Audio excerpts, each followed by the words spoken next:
জনৈক আলেম বলেছেন, এখনো আমাদের দেশের অসংখ্য মানুষ ইসলামী বিধান চায় না। এরা ইসলামী বিধান না চাইলে যে কাফের হবে, কোরআন এবং সহিহ হাদিসের আলোকে জানতে চাই।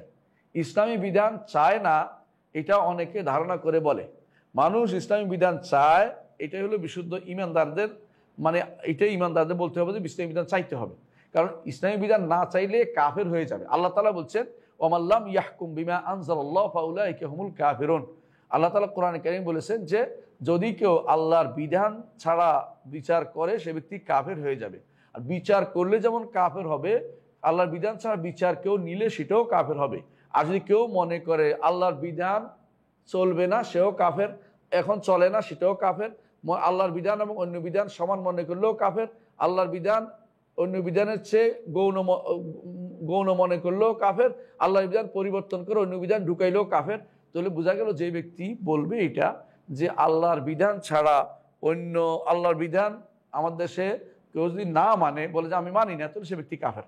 এবং কেউ যদি অন্যের ব্যাপারে বলে তাহলে সে মিথ্যাচার করেছে। অনেকেই আল্লাহর বিধান চায় আমার দেশে, বেশিরভাগ মানুষ যারা ইমানদার, সত্যিকার ইমানদার, যারা ইমান যাদের আছে তারা আল্লাহর বিধান না চেয়ে পারে না। কারণ আল্লাহ তাআলা কোরআনে কারীম বলেছেন, আফা হুকমাল জাহিলিয়াতি ইয়াবগুন ওয়া মান আহসানু মিনাল্লাহি হুকমান লিকাওমিন ইউকিনুন। জাহিলি কি বিধান তারা চায়?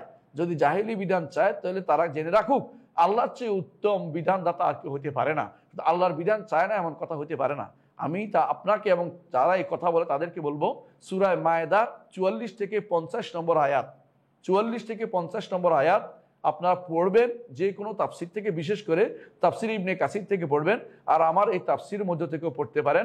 ইবনে কাসির রহমতুল্লাহ কি বলেছেন দেখে আপনি বুঝবেন যে যারা আল্লাহর বিধান চায় না তারা আসলে ঈমানদার নয়, তারা কাফের। এটা আপনি অবশ্যই তাদেরকে জানিয়ে দিবেন। কেউ হয়তো বাস্তবায়ন করতে পারছে না বিভিন্ন কারণে, পারিপার্শ্বিক অবস্থার কারণে, সেটা আলাদা কথা, কিন্তু তার অন্তরের ভিতরে অবশ্যই আকাঙ্ক্ষা থাকতে হবে যে আমি যদি কোনো কিছু সুযোগ পাই আল্লাহর বিধান প্রতিষ্ঠা করব। কেউ যদি তার ঘরের ভিতরে আল্লাহর বিধানের বিরোধী কাজ করে এবং আল্লাহর বিধানকে অপছন্দ করে, সেও কাফের। কেউ যদি কোনো বাইরে নিজের সমাজের মধ্যে সমাজপতিও যদি কোনো আল্লাহর বিধানকে অপছন্দ, সেও কাফের। শুধু রাষ্ট্রপ্রধানই কাফের হয় না, শুধু বিচারকই কাফের হয় না, ব্যক্তিও সেখানে কাফের হয়, সমাজপতিও কাফের হয়, প্রতিষ্ঠানের প্রধানও কাফের হয়, এবং তিনি ব্যবসায়িক যে কাজ করেন ব্যবসায়ী, তিনিও কাফের হবেন যদি কোনো আল্লাহর বিধানকে তিনি অবজ্ঞা করেন বা তিনি শুনতে না চান। আশা করি বিষয়টি আপনার বুঝে আসবে।